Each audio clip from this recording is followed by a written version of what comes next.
Buenos días.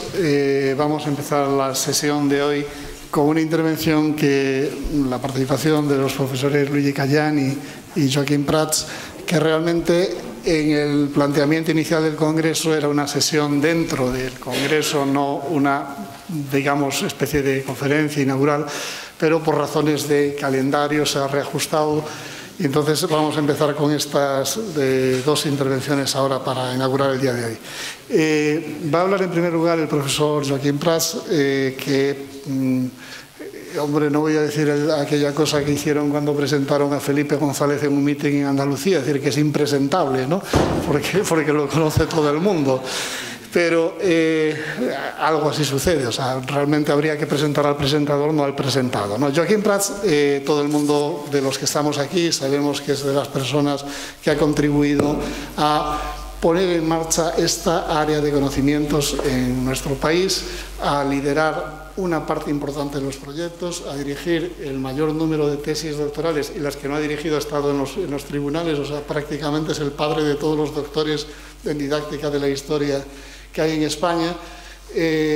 Su currículum es demasiado extenso, entonces yo querría destacar un par de cualidades, que es una cualidad que es importante para mí, que es su vinculación siempre muy estrecha con la enseñanza que se hace en las aulas, con el profesorado, con la formación de profesores, con la formación de profesores de aula, partiendo de su propia experiencia como profesor de secundaria, que lo ha sido, de autor de materiales escolares, y además de esto luego se ha traducido en una amplia producción científica y en la difusión de estos conocimientos, que es igualmente importante, no solo promoviendo actos o congresos como estos, sino otros muchos que hemos conocido, o estar y ser el impulsor de las principales revistas de didáctica de las ciencias sociales que hay en España, como la Enseñanza de las Ciencias Sociales, de la que es codirector, o IBER, de la que también es miembro del Consejo de Dirección.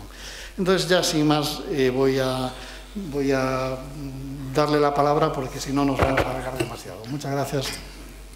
Buenos días y muchas gracias, Ramón. Casi todos los méritos son fruto de la edad, es decir, que cuando uno más años tiene, pues ha hecho más cosas, ¿no? Si tuviera 20, seguramente no habría dicho nada. Cuando incluimos este título de este panel de dos intervenciones, lo hicimos respondiendo a una inquietud que desde hace ya casi 10 años tenemos un grupo de académicos que nos venimos reuniendo casi anualmente, algún año se ha fallado, procedentes inicialmente de 5 países, y últimamente se han incorporado pues académicos de otros países. Hemos constituido, sin saberlo y sin quererlo, un grupo de relaciones y un grupo de intereses que yo creo que hacen necesario, ya de una vez por todas, reflexionar sobre la necesidad de dar un paso más y de pensar, como han hecho otros anteriormente, cómo organizar una parte de la comunidad científica.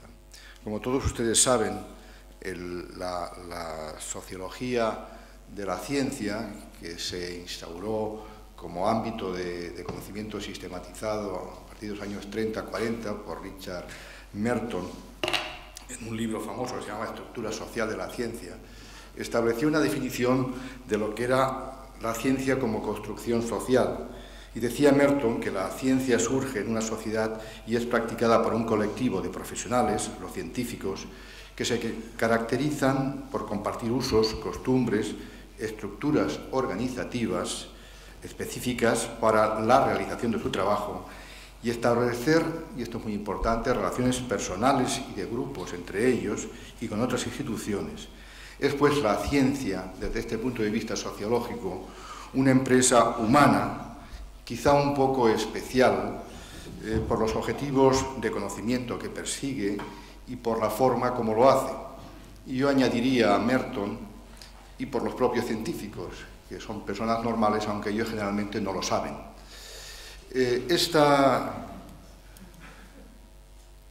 esta comunidad científica es un concepto que, aunque se formaliza como sociológicamente en los años 30 por Merton, es preexistente. La comunidad científica, en el fondo, pervive desde el siglo XIX y hay muchos que la han definido. Yo he obtenido una de las definiciones que más me han interesado, que era la de Kuhn, en su obra Estructura de las revoluciones científicas, donde habla de las personas más que como un grupo sociológico de relaciones y de intereses, da un paso más allá y dice, aquí tienen la definición, que aparte de todo ello realizan proyectos basados en un paradigma compartido y aceptado plenamente. Por tanto, la organización social de la ciencia y de la comunidad científica no es solo un conjunto de personas que se reúnen habitualmente y se quieren y se odian, sino es también aquellos que comparten, como decía Kuhn, y en esto participo de sus ideas, ese paradigma, esa manera de concebir el conocimiento y la manera de obtenerlo de alguna manera.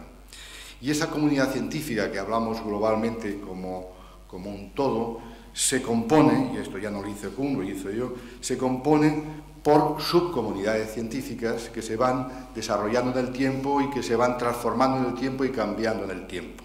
Otra cosa es que el conjunto de la comunidad científica reconozca a ciertos subgrupos, les reconozca el estatus de científicos. Y que no toda la comunidad científica piensa que todos los que se consideran comunidad científica son científicos. Y yo pondría un ejemplo de una junta de gobierno de la universidad en el que yo asistía como representante de los directores de departamento, y venían del departamento de didáctica de las ciencias sociales, y había el decano de matemáticas que en un momento determinado se le escapó una expresión, pero que para mí fue muy significativa dentro de esta universidad. Dice, aquí hay dos tipos de académicos, los científicos, y miró al de física, al de medicina, y me miró hacia mí y a otros cuantos, dice, y los de divulgación. O sea, había científicos y los que éramos de divulgación, que para él debía estar muy claro, ¿no? Claro, en ese sentido, ni la propia comunidad científica, pues, obtiene un consenso sobre lo que sería esa comunidad. Pero, efectivamente, las comunidades científicas han sido y son un hecho consolidado y que provienen básicamente del siglo XIX, donde las disciplinas decimonónicas que asaltaron, digamos, la universidad, esa universidad del trivium y el quadrivium evolucionado, las disciplinas, esto fue objeto de mi tesis doctoral, por cierto, cuando las matemáticas, la botánica, la medicina asaltan la universidad, la física, que se separa de la filosofía y deja la metafísica para los de divulgación, y constituye la física. Cuando hay ese asalto de las disciplinas, digamos, tradicionales, básicamente la medicina, las matemáticas y la física, se constituyen y se institucionalizan como lo que se considera la primera comunidad científica y da origen a lo que se entiende hoy en día por las disciplinas científicas que, como luego diré, están en franca crisis.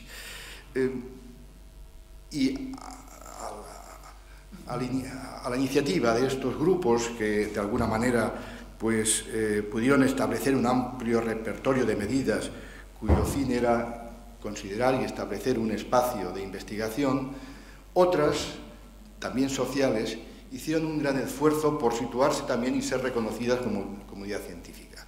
Una de ellas, y la he elegido porque me parece que su enseñanza como proceso nos puede servir a los didácticos de la historia, fue la geografía. La geografía es una disciplina que se considera científica, o por lo menos por ellos mismos, y que tuvo un largo proceso para ser considerada como tal. Hay un artículo de Horacio Capel, un gran catedrático de geografía de esta universidad, que habla de cómo se institucionalizó la geografía, cómo se llama así exactamente, la institucionalización de la geografía y estrategias de la comunidad científica de los geógrafos. Lo tienen ustedes en Geocrítica número 8 del primer año de Geocrítica. Y allí explica cómo fue, en ese artículo, de una manera magistral, y les voy a leer, si me permiten, un fragmento que a mí me parece que puede servirnos como reflexión para saber cuál ha sido el proceso de otros y cuál puede ser el nuestro. Dice: la geografía actual tiene su origen en el proceso de institucionalización que desde mediados del XIX y tras un periodo de retroceso conduce a la aparición de la comunidad científica de los geógrafos, prolongada sin interrupción hasta nuestros días. Los factores que condujeron a la existencia institucionalizada de esta comunidad están directamente relacionados con la presencia de la geografía en la enseñanza primaria y secundaria en el momento en que los países europeos inician el rápido proceso de difusión de la enseñanza elemental. Fue la necesidad de formar profesores de geografía para las escuelas primarias y secundarias el factor esencial que condujo a la institucionalización de la geografía en la universidad y a la aparición de una comunidad científica de los geógrafos. La aparición de esta comunidad se realizó contando con apoyos decididos de algunos gobiernos, pero sobre todo de las sociedades de geografía, de las sociedades de geógrafos, con oposiciones violentas de un buen número de científicos de otras disciplinas. Esto es lo que Capell explica como la institucionalización de la geografía como comunidad científica. Y él en ese artículo explica las rivalidades que tuvieron y que tienen con disciplinas cercanas como la sociología, como la meteorología, la astronomía, como la ecología, que por razones de poder académico actúan negando la cientificidad de las ciencias que él considera ciencias de síntesis. Nosotros somos un conjunto de personas que trabajamos en este contexto de utilizar conocimientos de diversas ciencias teóricamente consolidadas, psicología, sociología, la misma historia, como es lógico.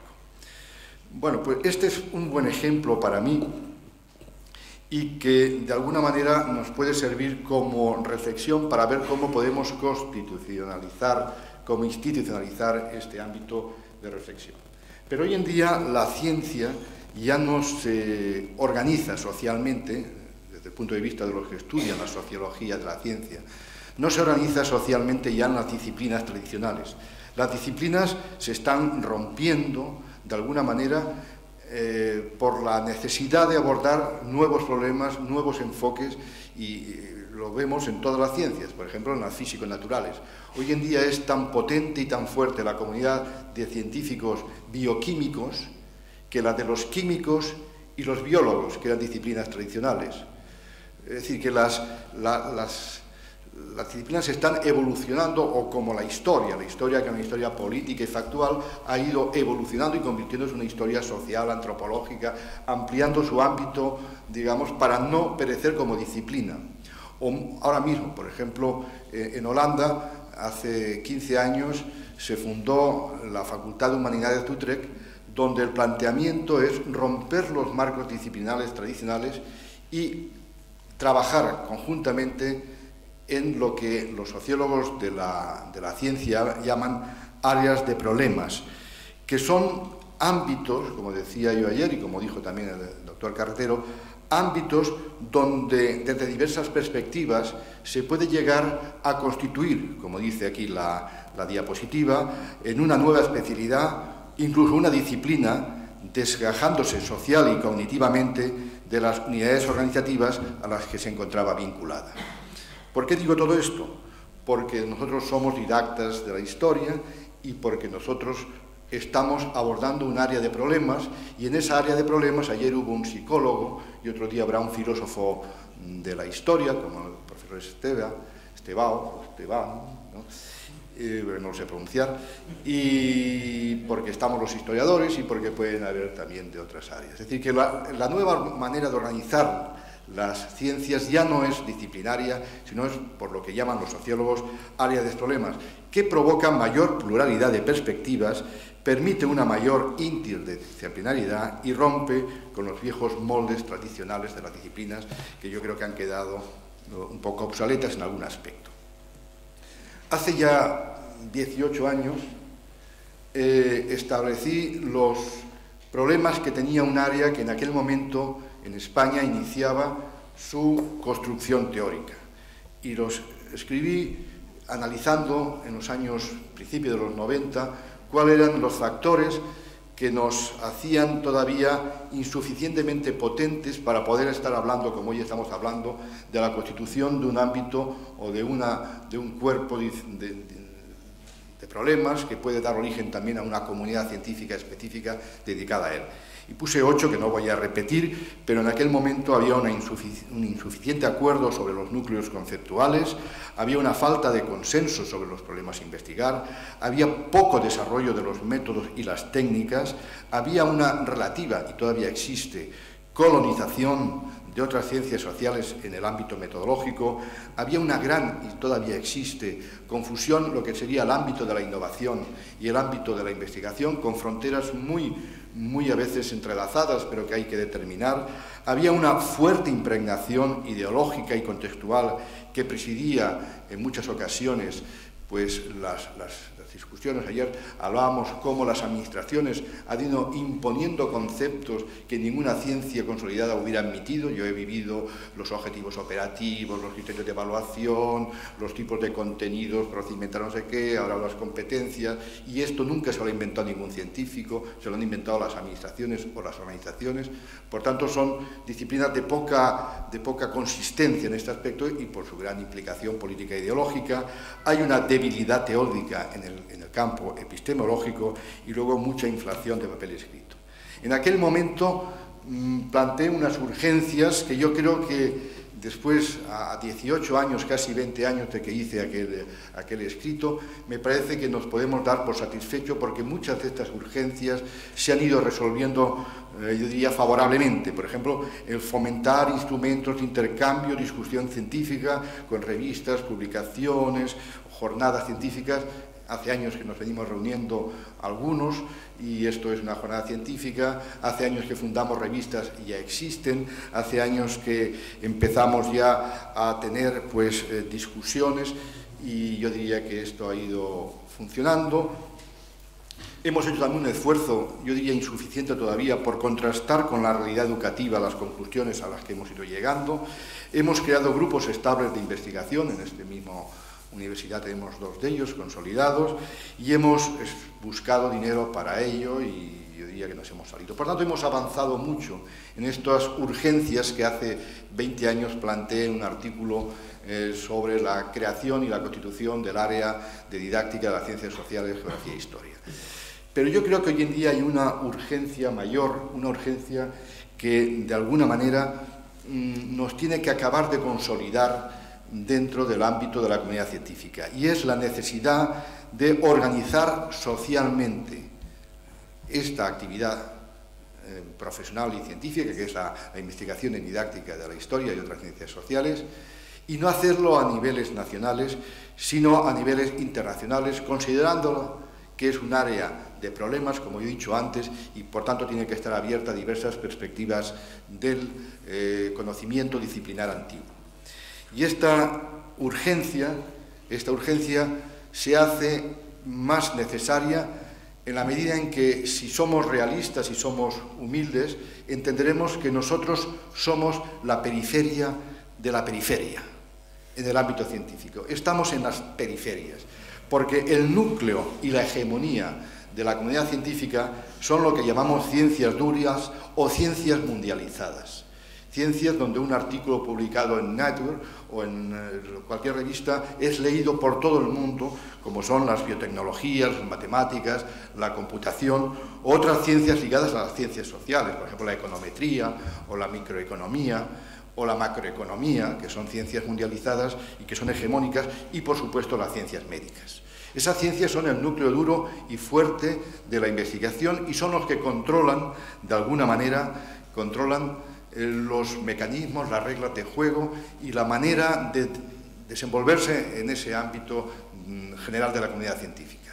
Y dentro de esa comunidad científica, en la periferia, están muchas ciencias sociales y sobre todo lo que llaman, que yo creo que todos son sociales, llaman humanidades, la filología, la historia, la geografía,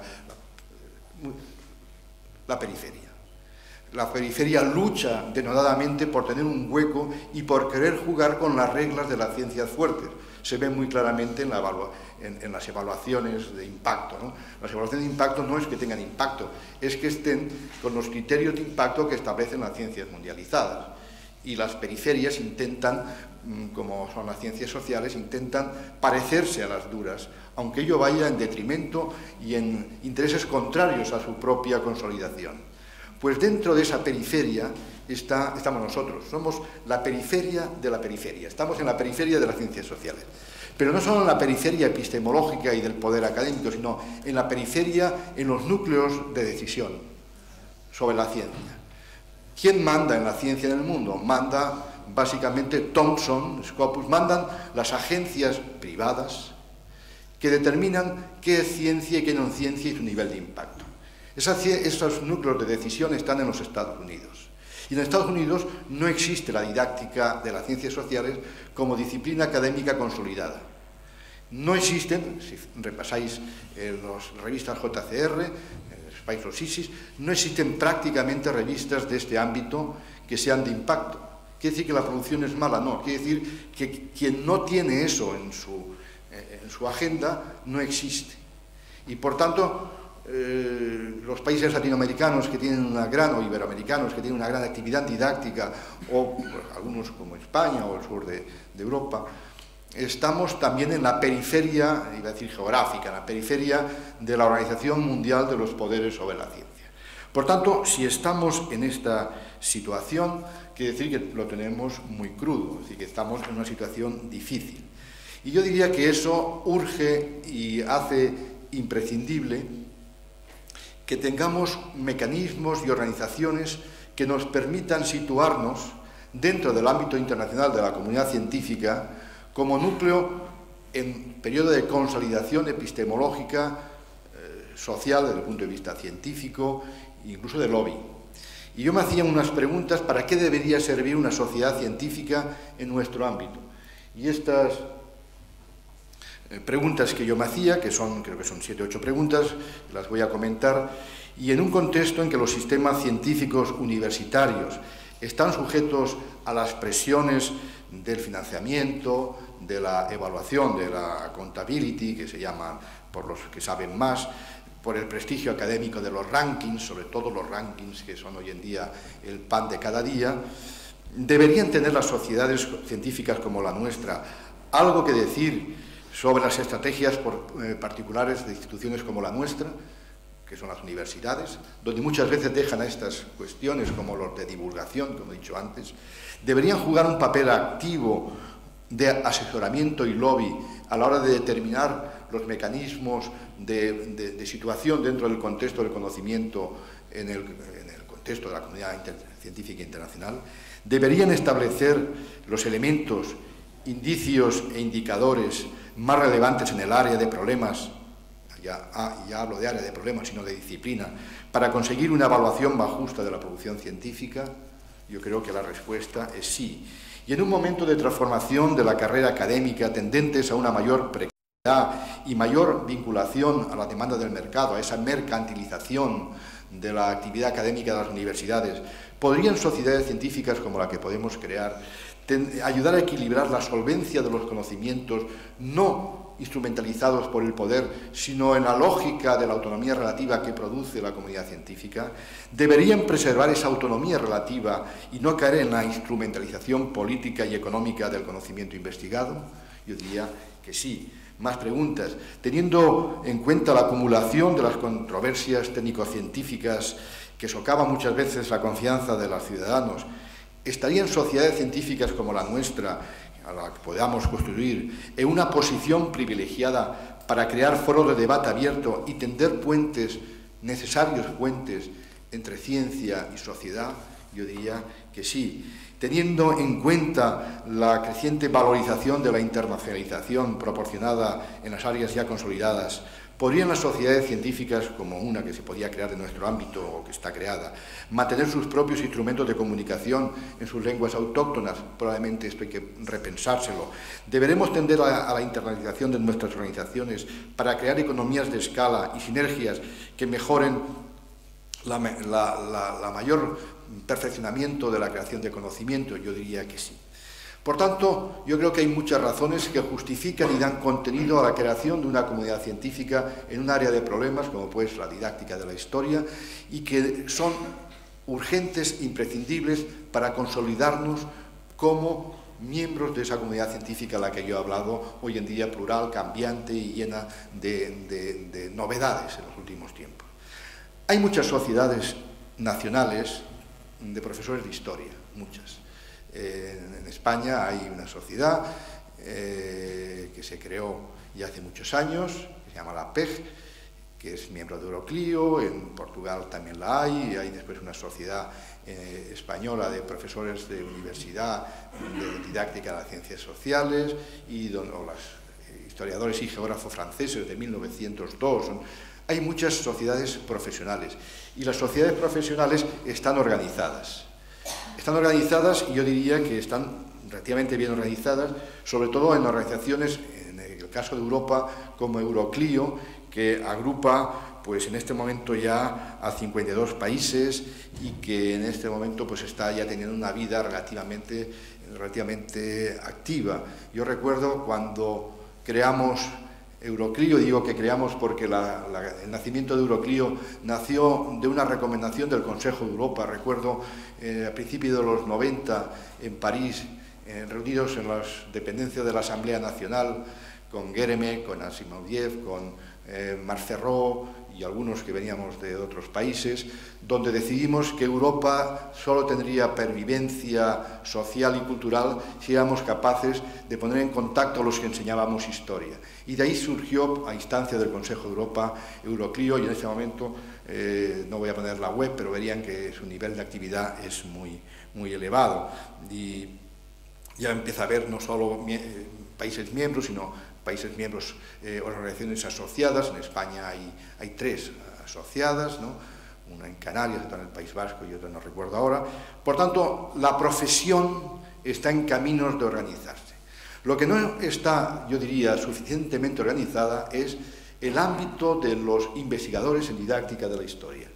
Y aquí hay una organización que surgió en el año 1980, que tienen aquí el nombre en inglés, que surgió en el ámbito suizo-alemán, que tiene ya muchos años, pero que no ha tenido la capacidad de incorporar ni llamar a muchos que estamos en este ámbito, muchos colectivamente, sí, a personas individuales. Y por tanto es una asociación que yo diría que no ha tenido éxito a la hora de organizar este ámbito. Hace poco se creó en Roma otra asociación, que tienen aquí también el nombre, y de la que tenemos aquí a su presidente, que yo diría que es una nueva posibilidad y una nueva alternativa. Una nueva alternativa que yo diría que no tendría que caer en los errores que cayó la que he citado anteriormente, errores de estar cerrado en sí misma, sino abrirse al conjunto de los investigadores y considerar, por ejemplo, realidades como esta, que no está institucionalizada, pero que llevamos ya 10 años trabajando conjuntamente, algunos, como nuevos, digamos, actores importantes en el futuro de la organización social de nuestra profesión. Y yo brindo para que esto sea así. Me acaban de poner un 0 delante, que quiere decir que me quedan 0 minutos, no que me han puesto un 0, espero, y por tanto agradecerles su atención y dar la palabra a nuestro moderador para que nos siga moderando. Muchas gracias.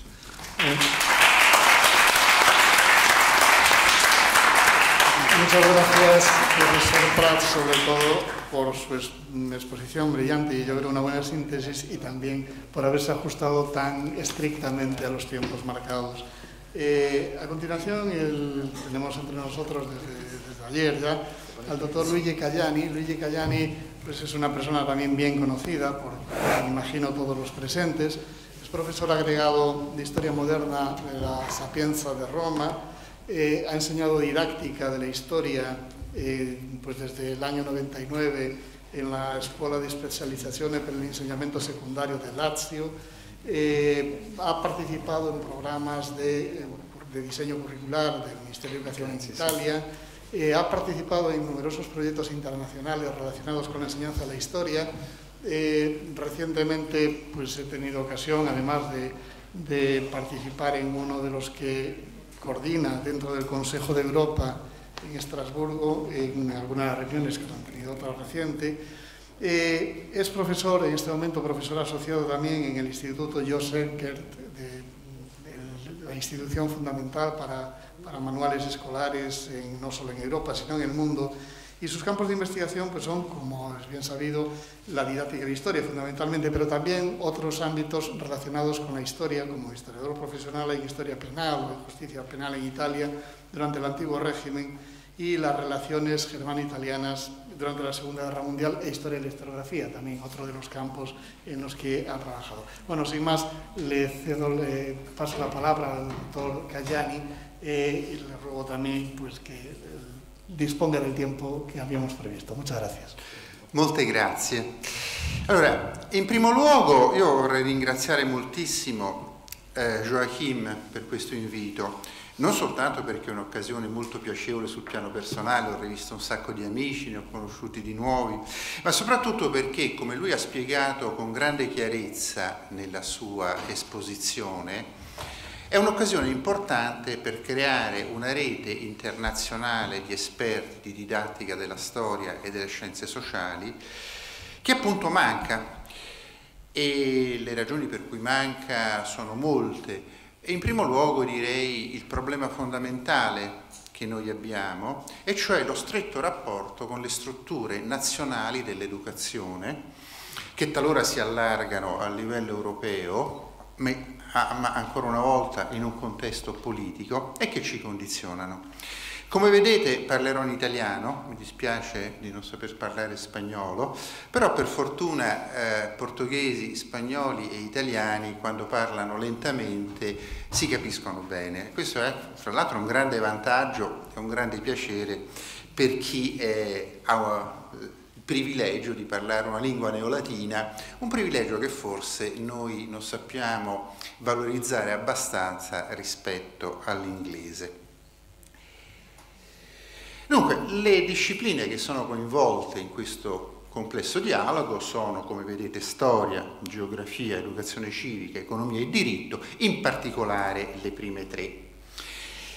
Questo dialogo in realtà è nato più da un'esigenza didattica che da un'esigenza scientifica e metodologica, come Joachim ha molto chiaramente mostrato in precedenza, cioè il fatto che in molti stati purtroppo il numero delle ore curricolari dedicato a questo complesso di discipline sta diminuendo, e quindi è giocoforza per gli insegnanti trovare delle forme di collaborazione.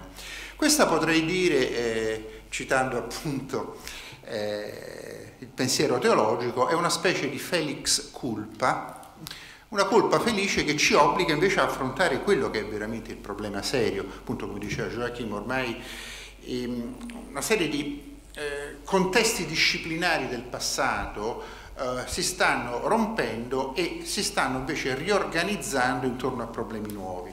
Cioè noi ci troviamo di fronte, sia a livello di ricerca che a livello di insegnamento, a una grossa sfida epistemologica, perché ci sono una serie di temi, questi appunto areas, come diceva Joachim, sulle quali è necessario far convergere più epistemologie. Pensate per esempio al caso dell'agricoltura, no? Alla storia del clima, che coinvolge storia, geografia, ma anche le scienze della natura. Infatti in realtà la sfida va ancora oltre il problema del rapporto fra le scienze sociali, ma verso un rapporto integrato con le scienze della natura. La vecchia distinzione, a mio avviso dannosissima, che fu fatta da Windelband e che è stata ripresa da molti filosofi idealisti, fra scienze nomotetiche e scienze geografiche, fra scienze della natura e scienze dell'uomo, a mio avviso è completamente sbagliata, e noi vediamo continuamente come invece si intrecciano anche a livello di epistemologia queste varie scienze. Quindi appunto, andando avanti, questi sono tutti temi che nel nostro contesto noi affrontiamo, quindi le epidemie. Pensate per esempio al problema della storia dell'evoluzione delle strutture politiche. quanto è importante una riflessione anche di tipo giuridico legata all'educazione civica. Pensate al problema dei conflitti, che non è soltanto un problema che riguarda gli storici, ma che riguarda anche il diritto internazionale e quindi l'educazione civica, per quanto riguarda appunto la composizione dei conflitti oppure il diritto delle genti. In particolare però in questo contesto noi sappiamo che c'è una relazione molto difficile che è quella fra storia ed educazione civica, che sono sempre state molto legate, e ancora una volta per ragioni politiche, perché sia alla storia che all'educazione civica il potere politico dalla metà dell'Ottocento ha dato la funzione di costruire identità collettive e consenso politico. Il rapporto è stato ambivalente perché spesso la storia ha svolto le funzioni dell'educazione civica e l'ha assorbita, ma qualche volta, e questo ha suscitato l'indignazione degli storici, è stata l'educazione civica ad assorbire nel contesto degli studi sociali la storia, fino a farla scomparire, fino per esempio a far sviluppare una delle soluzioni più criminose nell'insegnamento della storia, che è stata quella di istituire un circuito per cui si parte dal presente e si va verso il passato. Quindi la completa distruzione dell'epistemologia della storia. Insomma, i conflitti fra storici e scienziati sociali hanno una lunga storia, in realtà risalgono agli inizi del Novecento negli Stati Uniti. Devo fare una piccola parentesi. Il nostro presidente mi ha detto qualche minuto prima di iniziare che devo accorciare la mia relazione rispetto a quanto avevo previsto, quindi su alcune slide sarò un po' veloce. Appunto, come vedete, agli inizi del Novecento negli Stati Uniti viene creato, proprio a fini di educazione, questo sistema degli studi sociali in cui la storia praticamente diventa semplicemente lo sfondo dell'educazione civica. La polemica ha avuto varie fasi nel corso del Novecento. Mi interessa soprattutto mostrarvi gli ultimi esiti di questo dibattito negli Stati Uniti, quindi come vedete siamo saltati dagli inizi del Novecento agli inizi del 2000 e c'è stato questo importante documento dell'American Historical Association, come vedete il titolo la dice lunga, no? La lotta per la storia nella scuola secondaria superiore.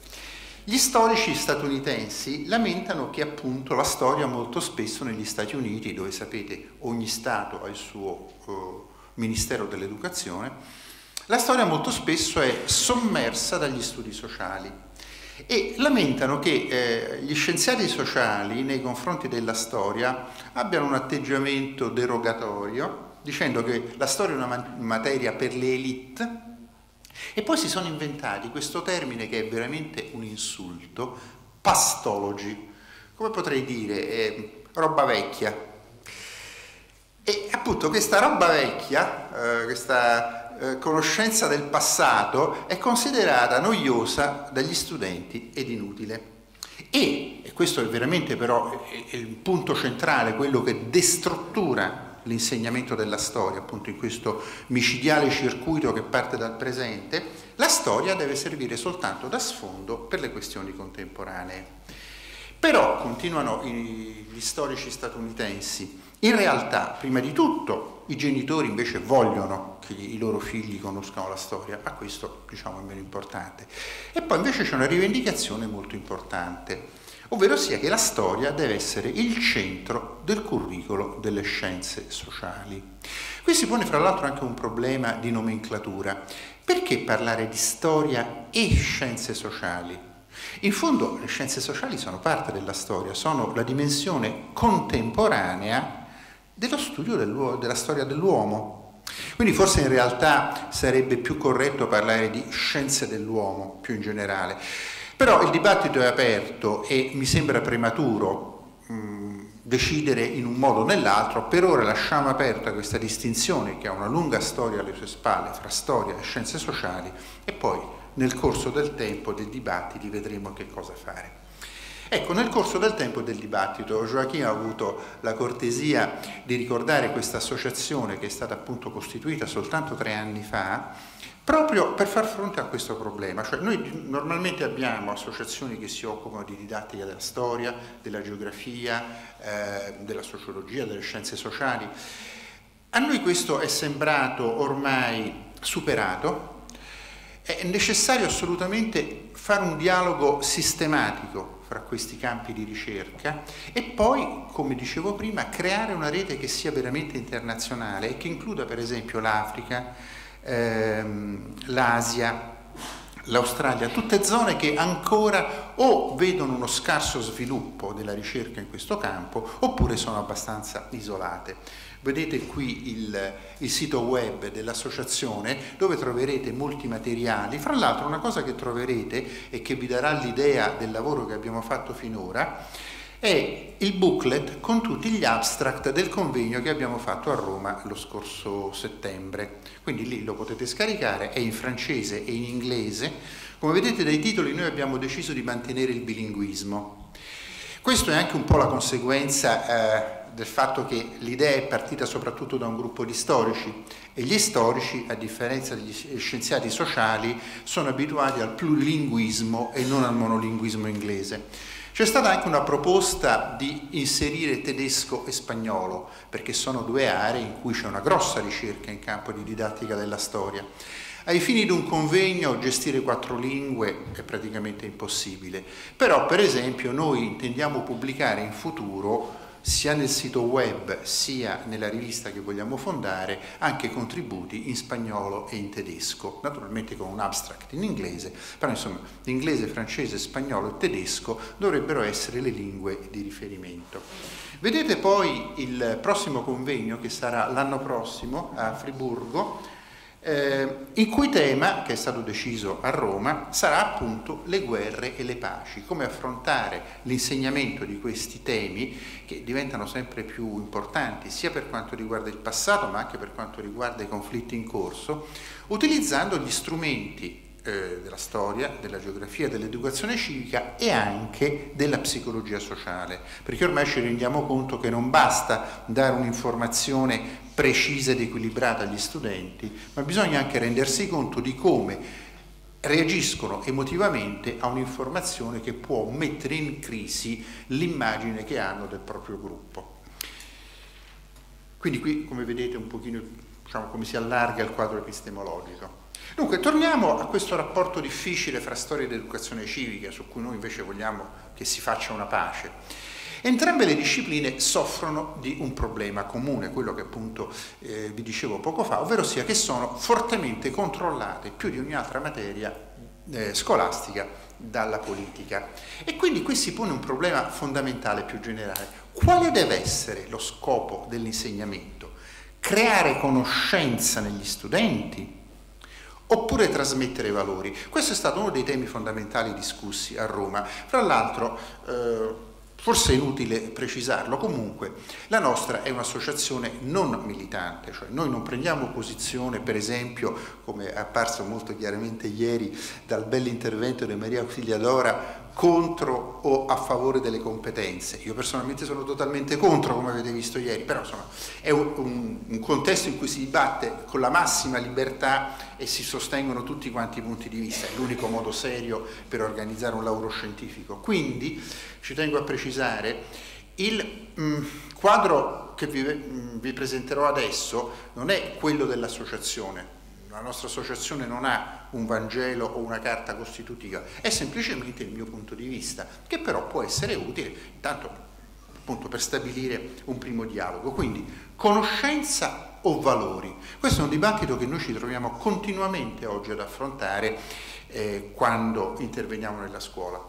Ecco, vediamo un po' come è partito questo dibattito. Come vedete io qui ho lasciato la citazione in francese perché fra l'altro a volte tradurre educazione e istruzione, education e instruction in altre lingue può essere fuorviante. Invece in francese il discorso era chiarissimo e venne formulato da un illuminista, Condorcet, quando venne incaricato dall'Assemblée nationale di fare un nuovo piano di studi. E lui distinse fra educazione, quella che crea valori e che quindi a suo avviso violava la libertà dello studente, diciamo più in generale, la libertà dell'individuo, da istruzione, che significa invece formazione neutra di conoscenza.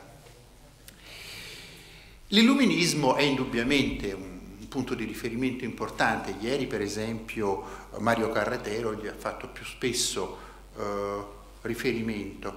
Un altro elemento interessante per quanto ci riguarda, che emerge dal dibattito illuministico, è il problema di quale storia insegnare. Una storia etnocentrica che appunto serve gli scopi dello Stato, no? Si racconta la biografia della nazione per creare una narrazione in cui gli studenti si identifichino e diventino buoni patrioti. Oppure invece insegnare una storia di tutta l'umanità. E guardate cosa scriveva Schlözer nella prefazione di un suo manuale di storia, una storia senza patria e senza orgoglio nazionale, quindi una storia scientifica.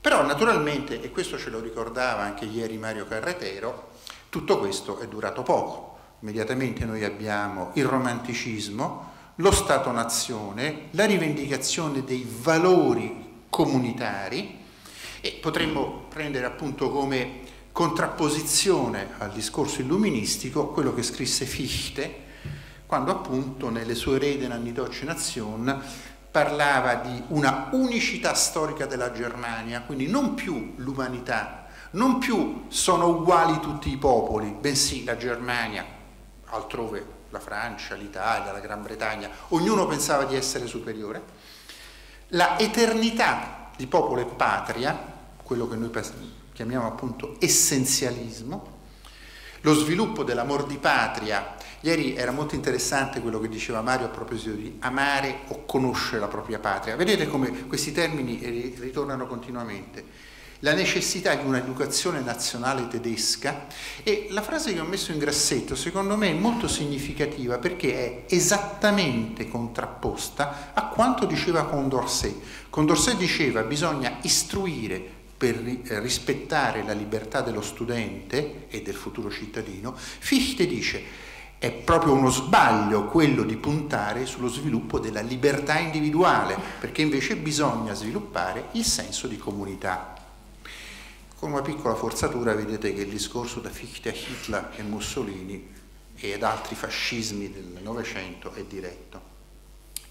Ma non è soltanto questo. In realtà, e qui passiamo alla Francia e alla fine dell'Ottocento, in realtà questo discorso nazionale ha come sfondo un discorso militare. Guardate che cosa dice, no? Un insegnamento morale e patriottico, questo deve essere il nostro fine. E se gli studenti, guardate ancora il grassetto, non diventano cittadini consci dei loro doveri e soldati che amano il loro fucile, voi insegnanti avrete perso tempo. Lavis è stato non solo uno storico, ma l'autore di uno dei manuali di storia più venduti nella storia della Francia, dal 1880 alla fine degli anni 20, quindi per 50 anni nelle scuole elementari questo era il messaggio che è passato. Non è totalmente vero peraltro quello che ho appena detto, perché poi invece ci fu una forte opposizione di carattere pacifista in Germania e soprattutto in Francia. Quindi gli insegnanti, e questo è molto significativo anche per noi, hanno cominciato a mobilitarsi contro un discorso nazionalistico e militaristico.